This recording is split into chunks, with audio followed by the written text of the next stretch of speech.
নমস্কাৰ অন্য নতুন ভিডিঅ'লৈ আপোনালোক সকলোকে পুনৰবাৰ স্বাগতম জনাইছোঁ। এই ভিডিঅ'টোত মই অসম পুলিচৰ AB, UB, APR আৰু গাৰ্ডছমেনৰ লগতে অসম পুলিচৰ যিমানখিনি এক্সাম হয় তাৰ যিখিনি প্ৰিভিয়াছ ইয়েৰৰ মষ্ট ৰিপিটেড কুৱেশ্যন এই ভিডিঅ'টোত লৈ আনিম, যিটো একচুৱেলি মেমৰি বেছ হয়। লাষ্ট ইয়েৰ যিখিনি পেপাৰত আহিছিলে সেইখিনি কুৱেশ্যনেই হয়।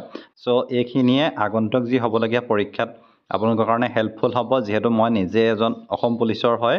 চ' মই নিজে কেনেকৈ প্ৰিপেৰেশ্যন কৰিছিলোঁ তাৰ বহুতখিনি ইম্পৰ্টেণ্ট কুৱেশ্যন এই ভিডিঅ'টো ডিছকাছ কৰিম। চ' ভিডিঅ'টো শেষলৈকে চাব। চেনেল যদি নতুনকৈ ভিজিট কৰিছে ছাবস্ক্ৰাইব কৰিব নাপাহৰিব। আৰু প্ৰথম কুৱেশ্যনটো হৈছে ইন হুইচ ইয়েৰ বড়ো সাহিত্য সভা ৱাজ ফাউণ্ডেড। বড়ো সাহিত্য সভা কেতিয়া প্ৰতিষ্ঠা হৈছিলে? এই চাৰিটা অপশ্যন আছে। এই চাৰিটা অপশ্যনৰ ভিতৰত যদি আমি চাবলৈ যাওঁ তেন্তে অপশ্যন যদি চাওঁ তেন্তে ইয়াৰ যিটো অপশ্যন প্ৰথমটো 1952টো কাৰেক্ট এনচাৰ। 16 নৱেম্বৰ 1952 চনত বড়ো সাহিত্য সভা ফাউণ্ড হৈছিলে under the presidency and leadership of Joybhadra হাগজিৰ। অৰ্থাৎ মানে আমি যদি ক'বলৈ যাওঁ তেন্তে বড়ো সাহিত্য সভা প্ৰথম যি সভাপতি কোন আছিলে? জয়ভদ্ৰ হাগজিৰ আছিলে। চ' এইটো কথা আপোনালোকে মনত ৰাখিব। নেক্সট কুৱেশ্যনটো আহিলে দ্য ফাৰ্ষ্ট ফিল্ম ডাইৰেক্টেড বাই জাহ্নু বৰুৱা। জাহ্নু বৰুৱাই পৰিচালনা কৰা প্ৰথমখন ছবি কি হয়? ফিৰিঙতি, পাপৰি, অপৰূপা নে বননি? আৰু ইয়াত যদি আমি চাবলৈ যাওঁ তেন্তে অপশ্যন এটো অপশ্যন চিটো অপৰূপা হৈছে ইয়াৰ কাৰেক্ট এনচাৰ। কিমান চনত হৈছিলে? 1982 চনত। নেক্সট কুৱেশ্যন আহিলে তলৰ কোনখন অসমৰ প্ৰথম ভ্ৰাম্যমাণ থিয়েটাৰ? প্ৰথমখন ভ্ৰাম্যমাণ থিয়েটাৰ কি হয় সেইটো সুধিছে। First movie theatre of Assam, Natraj, Hengul theatre, Kohinoor theatre নে আবাহন থিয়েটাৰ? আৰু ইয়াত যদি আমি চাবলৈ যাওঁ তেন্তে নটৰাজ থিয়েটাৰখনেই হৈছে প্ৰথমখন থিয়েটাৰ। নেক্সট কুৱেশ্যন আহিলে এভৰি ইয়েৰ বীৰ চিলাৰায় দিৱস ইজ চেলিব্ৰেটেড। প্ৰতি বছৰে বীৰ চিলাৰায় দিৱস কেতিয়া পালন কৰা হয়? বীৰ চিলাৰায় দিৱস কোন তাৰিখে পালন কৰা হয় সেইটো সুধিছে। আৰু এই যদি গোটেইকেইটা অপশ্যনৰ ভিতৰত যদি আমি চাবলৈ যাওঁ তেন্তে অপশ্যন এইটো কাৰেক্ট হ'ব। 5 ফেব্ৰুৱাৰীত বীৰ চিলাৰায় দিৱস চেলিব্ৰেট কৰা হয়। নেক্সট কুৱেশ্যনটো আহিলে অসম আৰক্ষী দিৱস কোন তাৰিখে উদযাপন কৰা হয়? অসম আৰক্ষী Assam police day. Assam police day important questions হয়। আছাম পুলিচ ডে কোন তাৰিখে অবজাৰ্ভ কৰা হয়? সেইটো হৈছে 1 অক্টোবৰ। 1 অক্টোবৰ তাৰিখে প্ৰত্যেক বছৰ 1 অক্টোবৰ তাৰিখে আছাম পুলিচ ডে অবজাৰ্ভ কৰা হয়। নেক্সট কুৱেশ্যনটো আহিলে কোনখন বৰাক নদীৰ একমাত্ৰ বাওঁ উপনৈ হয়? লেফ্ট ট্ৰিবিউটাৰিজ হয় সেইটো কথা সুধিছে। এই যিকেইটা চাৰিটা অপশ্যন আছে তাৰ ভিতৰত যদি চাওঁ তেন্তে সোণাই ৰিভাৰ, যি সোণাই নদীখন হৈছে বৰাক নদীৰ একমাত্ৰ বাওঁ উপনৈ হয়। ত' সোঁ উপনৈ বাওঁ উপনৈ সেইটো কথা আছে। একচুৱেলি সোঁ ছাইডে থকা আৰু বাওঁ ছাইডে থকা উপনৈখিনি হয় সেইখিনি। নেক্সট কুৱেশ্যনটোলৈ আহিলোঁ who is the second president of Assam সাহিত্য সভা। অসম সাহিত্য সভাৰ দ্বিতীয় সভাপতি কোন আছিলে? চ' আমি প্ৰথম এইটো কথা আগত ডিছকাছ কৰিছোঁ যে অসম সাহিত্য সভাৰ প্ৰথম অধিৱেশন কেতিয়া হৈছিলে? 1917 চনত শিৱসাগৰত হৈছিলে। আৰু সভাপতি কোনে কৰিছিলে? পদ্মনাথ গোহাঁই বৰুৱা। এতিয়া যদি চাওঁ তেন্তে ছেকেণ্ডজন প্ৰেচিডেণ্ট কোন আছিল সেইটো সুধিছে। আৰু ছেকেণ্ডজন প্ৰেচিডেণ্ট কোন হৈছে? চন্দ্ৰধাৰ বৰুৱা। ক'ত হৈছিলে দ্বিতীয়বাৰ অধিৱেশন? গোৱালপাৰাত হৈছিলে আৰু 1918 চনত। এইটো কথা মনত ৰাখিব। প্ৰথমটো কথা সকলোৱে মনত ৰাখে কিন্তু আপুনি ছেকেণ্ডটো মনত ৰাখক, সেইটো আপোনালোকৰ কাৰণে হেল্পফুল হ'ব। নেক্সট কুৱেশ্যনটোলৈ আহিছোঁ how many kings do you have during the Ahom period. Ahom যুগত কিমানজন ৰজা আছিল বা কিমানজন ৰজাই শাসন কৰিছিল সেইটো কথা আছে। ইয়াত একচুৱেলি বহুতখিনি কুৱেশ্যন আহে। যদি চাবলৈ যায় তেন্তে বহুতে 39জন বুলি কয়, বহুতে 40জন বুলি কয়, কিন্তু এনেই চাবলৈ গ'লে আপোনাৰ বৰ্তমান সময়ত গম পোৱালৈকে 41জন ৰজা আছিলে আহোমৰ সময়ত।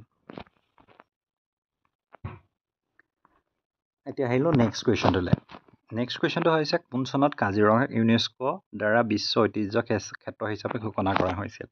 ইউনেস্কো ৱৰ্ল্ড হেৰিটেজ চাইট অসমত 2খন আছে, কাজিৰঙা আৰু মানস। একচুৱেলি তাক আৰু বৰ্তমান কি আছে? কোনে পাইছে? চৰাইদেউ মৈদামে। আমি যদি চাবলৈ যাওঁ তেন্তে ইয়াৰ যিটো কাজিৰঙাক কিমান চনত প্ৰদান কৰা হৈছিলে ঘোষণা কৰা হৈছিলে সেইটো সুধিছে। আৰু ইয়াত চাবলৈ গ'লে ইয়াৰ যিটো কাৰেক্ট এনচাৰ সেইটো হ'ব 1985। নেক্সট কুৱেশ্যনটো আহিলে নামবৰ বন্যপ্ৰাণী অভয়াৰণ্য কোনখন জিলাত অৱস্থিত? নামবৰ বন্যপ্ৰাণী অভয়াৰণ্যখন কোনখন জিলাত অৱস্থিত? আৰু ইয়াৰ যিটো কাৰেক্ট এনচাৰ সেইটো হ'ব কাৰ্বি আংলঙত। বহুতেই যদি গোলাঘাট বুলি কনফিউজ কৰে কিন্তু মেইন কাৰেক্ট এনচাৰটো হৈছে কাৰ্বি আংলঙে। নেক্সট কুৱেশ্যন হৈছে আত্মানুসন্ধান কাৰ দ্বাৰা ৰচিত এখন আত্মজীৱনী? আত্মানুসন্ধান ইজ এন অট'বায়োগ্ৰাফি ৰিটেন বাই কোন হয়? অপশ্যন এ হোমেন বৰগোহাঁই হৈছে ইয়াৰ কাৰেক্ট এনচাৰ। নেক্সট কুৱেশ্যনটো আহিছোঁ, তলৰ কোনখন জিলা অংশৰ পৰা বাক্সা জিলা সৃষ্টি কৰা হৈছিল? যি বাক্সা ডিষ্ট্ৰিক্টখন কোনখন জিলাৰ পৰা কাটি আনি বা ভাগ কৰি আনি পিনি অংশ আনি পিনি সৃষ্টি কৰা হৈছিল সেইটো সুধিছে। আৰু ইয়াত যদি আমি চাবলৈ যাওঁ তেন্তে কোনকেইখন হয় বৰপেটা, নলবাৰী আৰু Kamrup and a small portion of the Darrang district. এইকেইখন লগ লাগি পিনিয়ে একচুৱেলি বাক্সা ডিষ্ট্ৰিক্টখন নিৰ্মাণ কৰা হৈছিলে। নেক্সট কুৱেশ্যন আহিলে, ৰামায়ণৰ প্ৰথম অসমীয়া অনুবাদক কোন হয়? Who among the following is the first Assamese translator of the Ramayana? Ram, Saraswati, Madhav Kandali, Ananta Kandali নে শংকৰদেৱ? আৰু ইয়াত যদি আমি চাবলৈ যাওঁ তেন্তে প্ৰথম যিটো কাৰেক্ট এনচাৰ হ'ব সেইটো হৈছে মাধৱ কন্দলী। 14th চেঞ্চুৰীত মাধৱ কন্দলীয়ে ৰামায়ণক প্ৰথম অসমীয়া অনুবাদ কৰিছিলে। নেক্সট কুৱেশ্যনটো আহিলে, কোনজন আহোম ৰজাই বৰবৰুৱাৰ বৰফুকন পদৰ সৃষ্টি কৰিছিলে? Which Ahom king created the Borbarua and Borphukan post? Pratap Singha, Dihingia ৰজা, ৰাজেশ্বৰ সিংহ নে লক্ষ্মী সিংহ? আৰু ইয়াত যদি আমি চাবলৈ যাওঁ তেন্তে প্ৰতাপ সিংহ। প্ৰতাপ সিংহই বৰবৰুৱা আৰু বৰফুকন উপাধিটো সৃষ্টি কৰিছিলে। আৰু প্ৰতাপ সিংহক ইভাগে কি ৰজা বুলি কোৱা হয় যদি আপোনালোকে জানে সেইটো কমেণ্ট কৰিবচোন। নেক্সট কুৱেশ্যনটো আহিলে, শ্বহীদ দিৱস ইজ চেলিব্ৰেটেড। শ্বহীদ দিৱস কোন তাৰিখে উদযাপন কৰা হয়? 2 ছেপ্টেম্বৰ, 30 অক্টোবৰ, 14 নৱেম্বৰ নে 10 ডিচেম্বৰ? আপোনালোকে ইম্পৰ্টেণ্ট ডেটছ এণ্ড ডেখিনি প্ৰায় মনত ৰাখিব, প্ৰায় তাৰ কুৱেশ্যন অহা দেখা যায়। আৰু ইয়াত যদি আমি চাবলৈ যাওঁ তেন্তে শ্বহীদ দিৱস 10 ডিচেম্বৰ তাৰিখে উদযাপন কৰা হয়। নেক্সট কুৱেশ্যনটো আহিলে, কোনে লোকপ্ৰিয় উপাধিটো গোপীনাথ বৰদলৈক প্ৰদান কৰিছিলে? Who had conferred Gopinath Bordoloi with the title Lokapriya? Gopinath বৰদলৈক আমি জানো যে লোকপ্ৰিয় বুলি, যেনেকৈ মহাত্মা গান্ধীক জাতিৰ পিতা বুলি জনা যায়। এতিয়া যদি চাওঁ তেন্তে গোপীনাথ বৰদলৈক কোনে লোকপ্ৰিয় উপাধি প্ৰদান কৰিছিল? আৰু তেওঁ হৈছে কোন হৈছে জীয়াৰাম দাস দৌলত ৰাম। তেওঁ লোকপ্ৰিয় উপাধিটো প্ৰদান কৰিছিলে। নেক্সট কুৱেশ্যনটো আহিলে, কোনজন আহোম ৰজাক বামুণী কোঁৱৰ বুলি কোৱা হয়? আৰু ইয়াৰ যিটো কাৰেক্ট এনচাৰ সেইটো হ'ব চুডাংফা। চুডাংফাক কি বুলি জনা যায়? বামুণী কোঁৱৰ বুলি জনা যায়। নেক্সট কুৱেশ্যনটো আহিলে, who had establish the Barman dynasty in Assam? কোনে অসমত বৰ্মন বংশ প্ৰতিষ্ঠা কৰিছিলে? বৰ্মন বংশত অসমত প্ৰতিষ্ঠা কৰিছিলে কোনে? পুষ্য বৰ্মন। অপশ্যন এটো ইয়াৰ কাৰেক্ট এনচাৰ। নেক্সট কুৱেশ্যন আহিলে, অসম ৰেচম উদ্যোগটো মূলতঃ ক'ত কেন্দ্ৰ কৰি লোৱা হৈছে? The Assam silk industry is mainly centred in? অসমৰ ৰেচম উদ্যোগটো ক'ত আছে? হাজো, ৰঙিয়া, ব্ৰতদোৱা নে শুৱালকুছি? চ' আমি শুৱালকুছি বুলি ক'লে গম পাওঁৱেই যে ইয়াতে চিল্ক ইণ্ডাষ্ট্ৰি হয়। আৰু শুৱালকুছি কি বুলি কোৱা হয়? মানচেষ্টাৰ অফ আছাম বুলি কোৱা হয়। আৰু যদি ইণ্ডিয়াৰ ক্ষেত্ৰত আহে তেন্তে মানচেষ্টাৰ অফ ইণ্ডিয়া বুলি কাক কোৱা হয়? আহমেদাবাদক কোৱা হয়। এই দুটা কুৱেশ্যন আপোনালোকে পৰাপক্ষত মনত ৰাখিব। নেক্সট কুৱেশ্যন অহাৰ আগতে মই কওঁ যে আপোনালোকক যি ছুইজাৰলেণ্ড অফ আছাম বুলি কাক কোৱা হয়? সেইটো যদি আপোনালোকে জানে কমেণ্ট কৰিবচোন। সেইটোৱে আপোনালোকৰ কাৰণে answer, Switzerland of Assam. Next কুৱেশ্যনটো আহিলে, কোনজন অসমীয়া লেখকক বকুল বনৰ কবি বুলি কোৱা হয়? Which Assamese writer is also' known as Bakul বনৰ কবি?